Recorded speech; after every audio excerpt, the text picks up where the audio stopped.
territoire. Afin de comprendre ses raisons et ses enjeux, retraçons sur carte le conflit israélo-palestinien.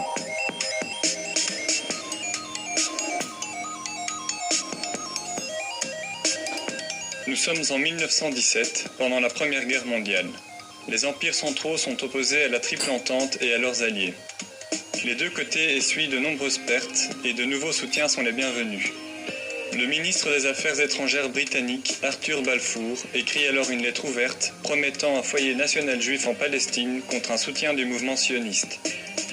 En parallèle, les Britanniques tentent d'affaiblir l'Empire ottoman en poussant les Arabes à la rébellion et en leur promettant l'indépendance sur les territoires libérés.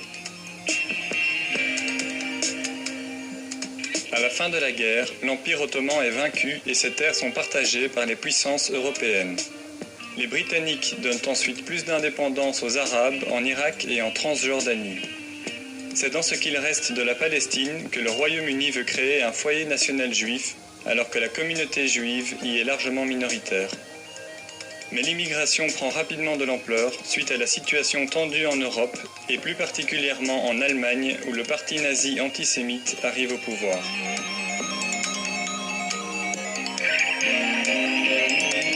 En septembre 1939, l'Allemagne envahit la Pologne. Le Royaume-Uni et la France réagissent en lui déclarant la guerre, c'est le début de la Seconde Guerre mondiale. En 5 ans, le conflit fait plus de 60 millions de morts, dont près de 6 millions de juifs visés par la Shoah. Dès la sortie de la guerre, l'immigration juive vers la Palestine prend de l'ampleur et augmente les tensions avec les Arabes. Dépassés par la situation, les Britanniques entament leur retrait de la zone. L'ONU prend le relais et propose de diviser la région en 2 États, avec Jérusalem en zone internationale. Le projet est accepté par les sionistes, mais rejeté par les Arabes palestiniens. S'ensuit une guerre civile entre les deux communautés. La Ligue arabe met en place une armée de libération composée de quelques milliers de volontaires qui combat les sionistes. En face, les Juifs organisent leur défense en formant militairement la population et en envoyant des agents en Europe pour récupérer des stocks militaires de la Seconde Guerre mondiale et signer des contrats d'armement.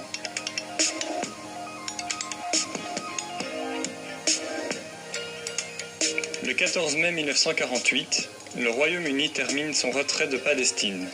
Les Juifs proclament alors l'indépendance de l'État d'Israël. En réaction, la Ligue arabe lui déclare la guerre.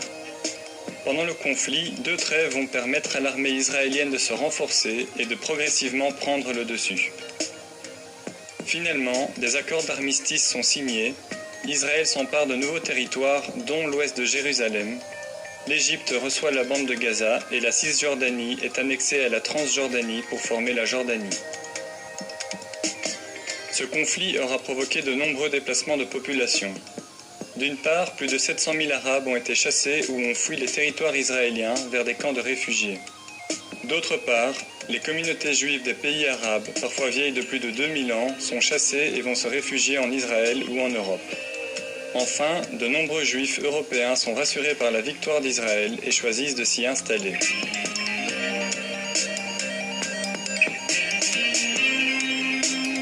En 1967, suite à des tensions entre Israël et ses voisins, le pays déclare la guerre à l'Égypte, la Jordanie et la Syrie.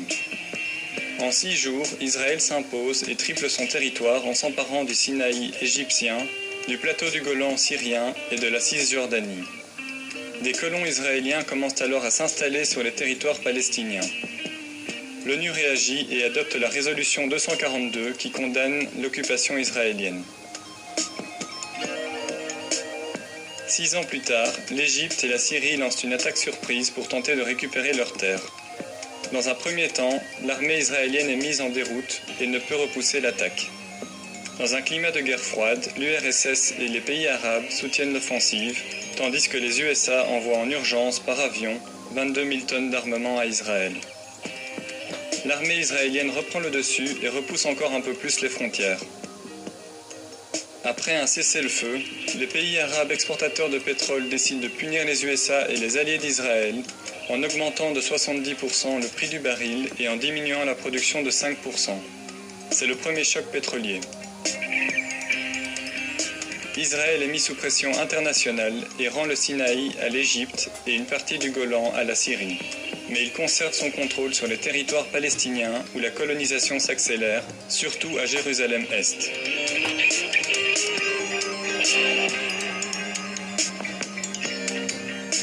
En 1980, Israël proclame Jérusalem comme sa capitale indivisible. Mais cette décision est condamnée par le Conseil de sécurité des Nations Unies. En Cisjordanie, la tension monte aussi autour de l'approvisionnement en eau. Israël a la main mise sur les sources et la distribution est très inégale entre les colonies et les Palestiniens. En 1987, la population palestinienne se révolte et descend dans la rue, principalement armée de pierres. C'est le début de la première intifada, terme arabe qui signifie soulèvement. Dans ce contexte, naît le Hamas, un mouvement islamiste palestinien qui combat Israël. Alors que l'Organisation de libération de la Palestine, une organisation mise en place en 1964 par la Ligue arabe et exilée à Alger, proclame le 15 novembre 1988 l'indépendance de l'État de Palestine. Jérusalem en est aussi la capitale. La Palestine sera progressivement reconnue par 136 États.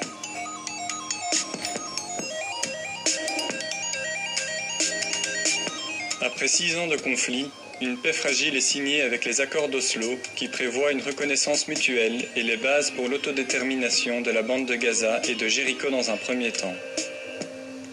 En 1995, un plan de partage de la Cisjordanie est signé.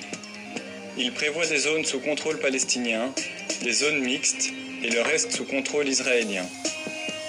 Mais les deux parties n'arrivent pas à se mettre d'accord sur certains sujets épineux, tels que le statut de Jérusalem ou le retour des nombreux réfugiés palestiniens. Les négociations deviennent un échec et les violences reprennent de plus belle. À Jérusalem, la visite du chef de l'opposition israélienne sur l'esplanade des mosquées, lieu saint des musulmans, est l'étincelle qui déclenche la seconde intifada, marquée par de nombreux attentats suicides. Israël est à nouveau en difficulté.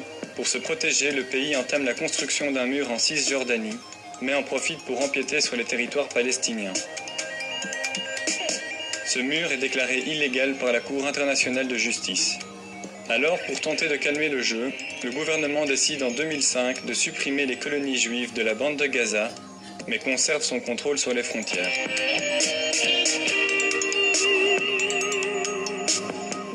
Dans les années qui suivent, les tensions vont surtout se concentrer autour de la bande de Gaza et principalement contre le Hamas qui en a pris le contrôle. Israël impose alors un blocus contre la région. En face, le Hamas tire régulièrement des roquettes vers les territoires israéliens. En conséquence, plusieurs affrontements y ont lieu, jusqu'au plus violent en 2014. L'aviation israélienne pilonne la région et détruit 50 000 maisons, une centaine d'écoles, une dizaine d'hôpitaux et l'unique centrale électrique. La population qui est coincée dans l'enclave se retrouve en situation de désastre humanitaire.